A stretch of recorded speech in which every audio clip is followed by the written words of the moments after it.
अब आते हैं इस सवाल पर कि भारत और इंडिया में से क्या सही है। संविधान सभा में इस पर खूब बहस हुई थी।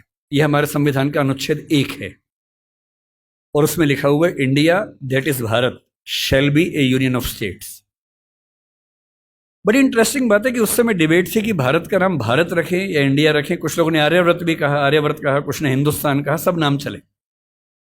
अंत में सहमति बनी कि नहीं, भारत और इंडिया ही ठीक है। नेहरू जी ने खुल के तो नहीं, पर नेहरू जी के पर्सपेक्टिव से जो बात वहां पर ज्यादा आई वो ये थी कि हमारे संविधान के बनने की प्रक्रिया में जो बहुत सारे एक्ट थे जो अंग्रेजों ने बनाए थे, जैसे इंडिया इंडिपेंडेंस एक्ट 1947 का है, 1935 का एक्ट था, उन सब में इंडिया का इस्तेमाल था। उस समय के भारत की तरफ से जो समझौते अंतर्राष्ट्रीय थे उन सब में इंडिया नाम था। पश्चिम की दुनिया हमें इंडिया के नाम से जानती थी, अमेरिका हो, फ्रांस हो, कोई भी हो, सब इंडिया जानते थे। नेहरू जी का मिजाज जो था वो ये भी था कि हमें ग्लोबल पर्सपेक्टिव में चीजों को देखना है, पूरी दुनिया से संवाद करना है, क्योंकि उनकी रुचि अंतर्राष्ट्रीय मुद्दों में ज्यादा थी, बहुत ज्यादा थी। मेरे ख्याल से इन सब वजहों से तय हुआ कि हम अपना नाम इंडिया रखेंगे, पर इंडिया के बराबर महत्व भारत का भी रहेगा। तो लिखा गया India that is Bharat. India जो कि भारत है, राज्यों का एक संघ होगा। 4 दिन पहले की बात है, मैं हॉलैंड में एक टैक्सी में बैठा हुआ था। इंटरेस्टिंग बात सोच के देखिए, टैक्सी का ड्राइवर मोरक्को का रहने वाला था। उसको जैसे ही पता लगा मैं भारत से हूं, उसने मुझसे यही सवाल पूछा। उसने कहा कि यू आर फ्रॉम इंडिया? मैंने कहा yes. We are listing to a debate India और Bharat, what do you think? मैं बड़ा चकित कि ये मोरक्को का आदमी हॉलैंड में रहता है, इसके मन में ये सवाल आ रहा है।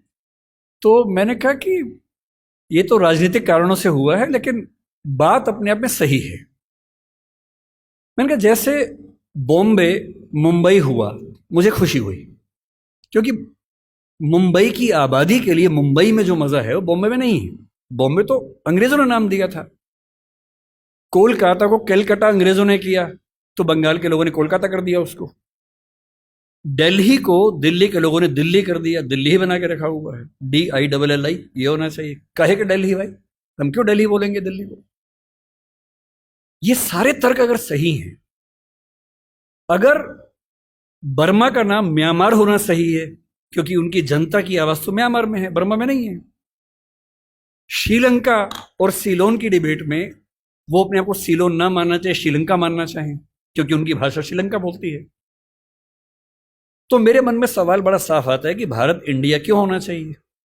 मैं फिर स्पष्ट कर दूं, मैं सरकार के पक्ष में नहीं बोल रहा हूं, मुझे उनसे रत्ती भर मतलब नहीं, मैं एक विचार की बात कर रहा हूं। और मैं जब संविधान पढ़ाया करता था, अनुच्छेद 1 पढ़ाते हुए मैं हमेशा बोलता था कि मुझे चुभन होती है ये पढ़ते हुए कि इंडिया दैट इज भारत। दोनों ही लिखने थे तो भारत दैट इज इंडिया कर देते। अगर दोनों ही लिखने थे, ठीक है, दोनों रखें, क्या दिक्कत है। इंटरेस्टिंग बात इसके बाद है, मोरक्को के उस ड्राइवर ने उसके बाद पता है क्या कहा, हिंदी में अगर बताऊं, बोले अच्छा अच्छा ये मामला है, अब समझ में आया। फिर बोले कि बड़ी इंटरेस्टिंग बात है, हमारा नाम मोरक्को पड़ गया फ्रेंच लोगों की वजह से। मोरक्को के लोग मोरक्को को मगरिब बोलते हैं। और जब मैं सऊदी अरबिया गया, सऊदी अरब के लोगों ने मुझसे पूछा कहां से आए हो, मैंने कहा मोरक्को। उन्होंने इस भाव से देखा कि मैं पागल हूं, बोले नहीं, मगरिब से आए हो। अगर मगरिब की आबादी खुद को मगरिब कह के खुश है, तो उसे फ्रेंच लोगों की वजह से मोरक्को क्यों कहा जाए? इंडिया शब्द वेस्ट ने दिया और बुरे भाव से दिया। उनकी नजर में इंडियन होने का मतलब है बहुत पिछड़ा हुआ होना, रेड इंडियंस, वेस्ट इंडियंस।